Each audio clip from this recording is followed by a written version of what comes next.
భారత రాజ్యాంగాన్ని అవమానపరిచేందుకే BJP party Ayodhya రాముని వాడుకుంటోందని కాంగ్రెస్ పార్టీ సీనియర్ నాయకులు పి హనుమంతరావు అన్నారు.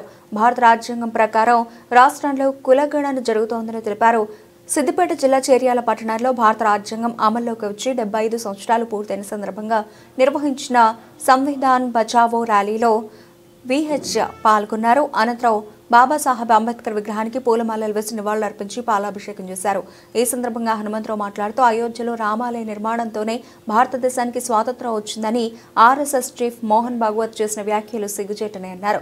కేంద్ర ప్రభుత్వ BJP party remote control RSS chief Mohan Bhagwat చేతుల్లో ఉందని, ఆర్ఎస్ఎస్ బీజేపీ పార్టీ నాయకులకు స్వాతంత్ర పోరాటంపై అవగాహన లేకుండా మాట్లాడుతున్నారని మండిపడ్డారు. భారతదేశ ప్రధాని ఓబీసీ అయి ఉండి 10 ఏళ్లలో బీసీలకు చేసిందేమీ లేదని, 90% ఉన్న బడుగు బలహీన వర్గాలను 10% ఉన్న అగ్రకులాలు పాలిస్తూ ఉన్నాయనే పార్లమెంట్లో రాహుల్ గాంధీ పోరాడుతున్నారని తెలిపారు. మణిపూర్లో వందల మంది ప్రాణాలు కోల్పోతున్నప్పటికీ ఇప్పటి వరకు ప్రధాని మణిపూర్కు ఎందుకు వెళ్లడం లేదని ప్రశ్నించారు. 10 ఏళ్ల పాలనలో ఎలాంటి అభివృద్ధి చేయని బీఆర్ఎస్ పార్టీ సంవత్సరంలోనే కాంగ్రెస్ పార్టీ ఏం చేయలేదని విమర్శిస్తున్నారని ఆగ్రహం వ్యక్తం చేశారు. భారత రాజ్యాంగం స్వాతంత్ర్యంపై ఆర్ఎస్ఎస్ బీజేపీ చేస్తున్న వ్యాఖ్యలపై బీఆర్ఎస్ పార్టీ తన వైఖరిని చెప్పాలని డిమాండ్ చేశారు. నా ఉద్దేశం ఇక్కడికి రావడం ఒకటే ఉద్దేశం, ఎన్నికల గురించి రాలే. పార్లమెంట్ లో ఏ విధంగా అన్యాయం జరుగుతున్నది, అది మీరు పార్లమెంట్ లో జరుగుతున్నటువంటి అన్యాయాన్ని, అదేవిధంగా నిన్నగాక మొన్న మోహన్ భగత్ ఆర్ఎస్ఎస్ చైర్మన్ ఏమంటున్నాడు, ఆర్ఎస్ఎస్ చీఫ్ స్వాతంత్ర్యం అంటే ఎప్పుడొచ్చిందంటే తెలుసా మీకు? అయోధ్యలో రాముని గుడి తెలిసినప్పుడే నిజమైన స్వాతంత్ర్యం అంటారు. ఇది ఏం చెప్పాలి? హిస్టరీ చదివి రాలేకపోతే హిస్టరీ ఉల్టా రాస్తున్నారు. ఇక అమిత్ షా ఈ దేశ హోమ్ మినిస్టర్ పార్లమెంట్ లో రాజ్యసభలో ఏమన్నాడు తెలుసా? బాబాసాహెబ్ అంబేద్కర్ పేరు 6 సార్లు అన్నాడు. అంబేద్కర్ అంబేద్కర్ అంబేద్కర్ అంబేద్కర్ అంబేద్కర్ అని 6వ సార్లు అని ఏమన్నాడు? ఇది ఒక తమాషా అయిపోయింది. దాని బదులు దేవుని పూజ చేస్తానన్న స్వర్గంలో ముక్తి దొరుకుతుందన్నాడు. అసలు అమిత్ షాకు హిస్టరీ తెలుసా? దేశానికి స్వాతంత్ర్యం ఎప్పుడు వచ్చిందో తెలుసా?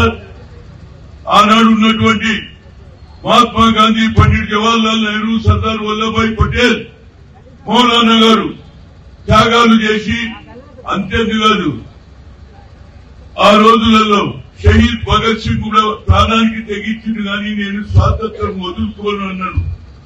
అలాంటి వ్యక్తులకు అవమానం చేస్తున్నాను, మీరు తెలుసుకోవాలి. అంబేద్కర్ ఊరికే రాలే. ఆనాడు దేశంలో 18th సెంచరీలో ఆనాడు ఉన్నటువంటి మహాత్మా జ్యోతిరావు పూలే చదువుకుంటేనే భవిష్యత్ అన్నాడు. సావిత్రి పూలేతో కూడా చదువు నేర్పించిండు. 18th సెంచరీలో అప్పుడు టీవీలు లేవు, సెల్ ఫోన్లు లేవు, టెలిఫోన్లు లేవు, కానీ ఆ రోజులలో ఆయన ఆలోచన వచ్చింది, ఈ దేశంలో అగ్రకులాలతో ఈక్వల్ గా మనం కూడా ముందుకు పోవాలంటే చదువే ముఖ్యమన్నాడు. అది తెలుసుకున్న తర్వాత సావిత్రి ఇంతకుముందు ఏమన్నాడు? డాక్టర్ మన్మోహన్ సింగ్ ప్రధానమంత్రి ఉంటే ఇదే బీజేపీ వాళ్ళను రిమోట్ కంట్రోల్ సోనియా గాంధీ అన్నాడు. ఇలా రిమోట్ కంట్రోల్ ఎవరు చేస్తున్నారు? మోహన్ భగత్ గారి చేతులు ఉందా లేదా?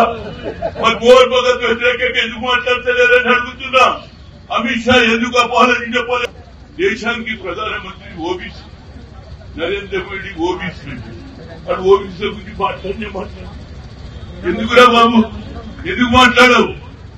మేము అనుకున్న ఈ దేశానికి మొట్టమొదటిసారి ఓబీసీ అయిన ఒక్క పని చేయలేకపోతారు కనుక అదే రాహుల్ గాంధీ చేయబోతున్నాడు. కాబట్టి వచ్చే ఎన్నికలు మీరు తప్పనిసరిగా లోకల్ బాడీ ఎన్నికల్లో సర్పంచులు ఎన్నుకోండి, మండల అధ్యక్షులు ఎన్నుకోండి, జిల్లా పరిషత్ చైర్మన్ ఎన్నుకోండి, మున్సిపల్ చైర్మన్ ఎన్నుకోవాలని చెప్పడానికే ఈ సంవిధాన్ బచావ్ రాజ్యాంగాన్ని కాపాడండి అనే మూవ్మెంట్ తీసుకొని తిరుగుతున్నాం.